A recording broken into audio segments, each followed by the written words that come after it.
Allez-y Adèle, racontez-nous. Ben, je suis... Vous avez 22 ans Non, je vais les avoir, c'est dans 2 mois. et vous avez arrêté vos études très tôt pour entrer dans la vie active. C'est bien ça Adèle?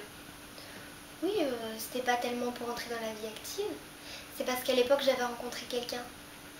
C'est pour être avec lui que j'ai arrêté, mais...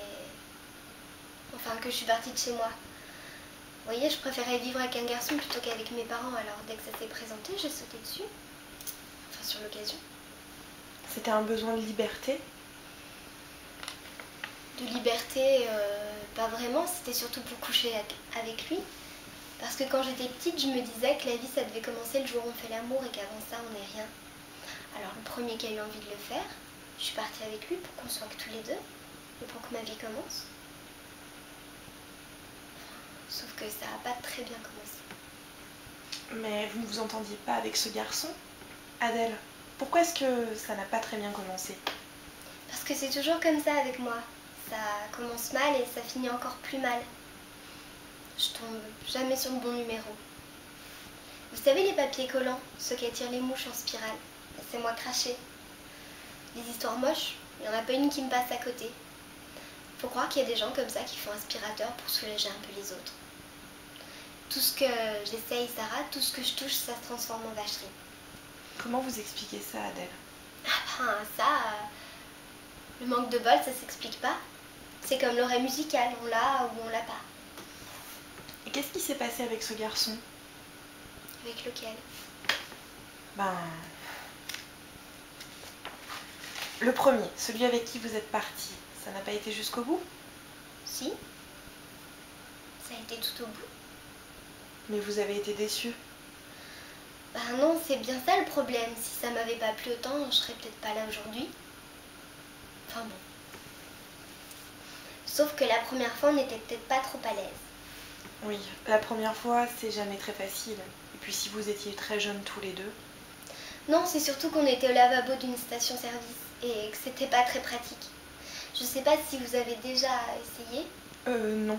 C'est pas pratique, surtout sur les autoroutes.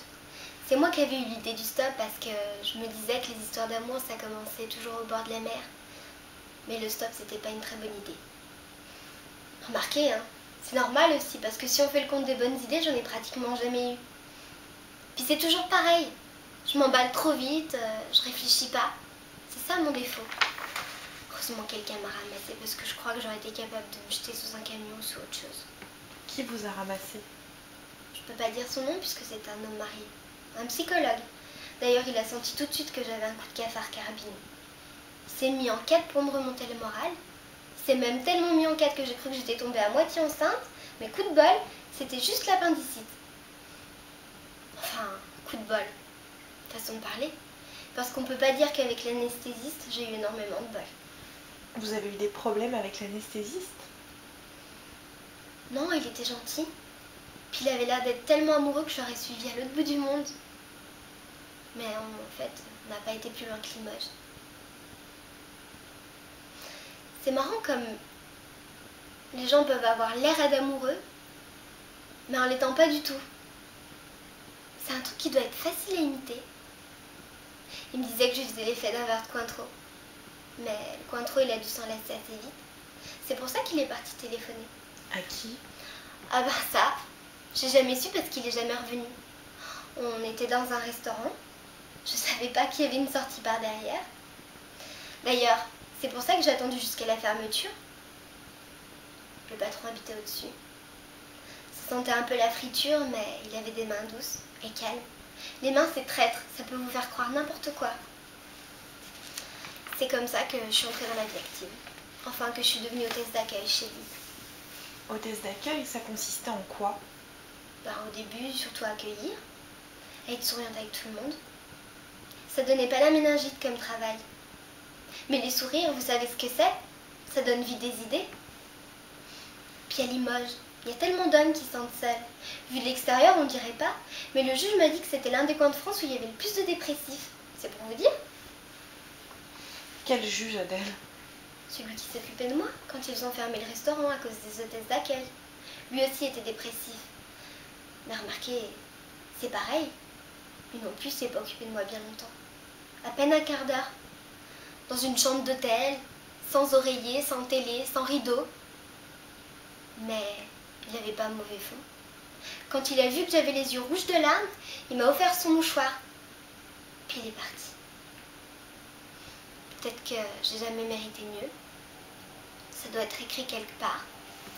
Il y a des gens qui sont faits pour vivre en rigolant. Moi, j'ai jamais passé un seul jour de ma vie sans me faire avoir. Tout ce qu'on m'a promis, je l'ai toujours cru. J'ai jamais servi à rien, ni réussi à faire quelque chose, ni à compter pour quelqu'un, ni être heureuse, ni même vraiment malheureuse, parce que sûrement on doit être malheureux quand on a perdu quelque chose. Et moi, j'ai jamais rien eu à moi par mon manque de bol. Comment vous voyez votre avenir, Adèle? Je sais pas.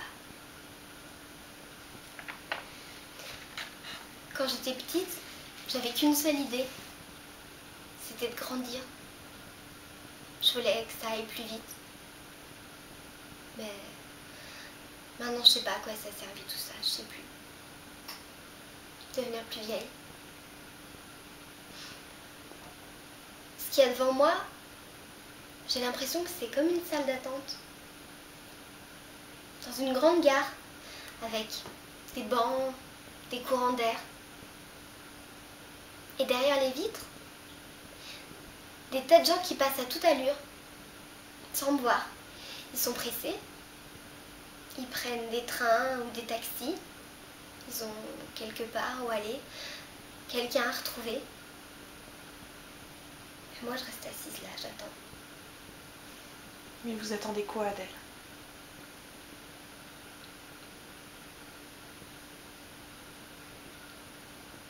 Et qu'il m'arrive quelque chose.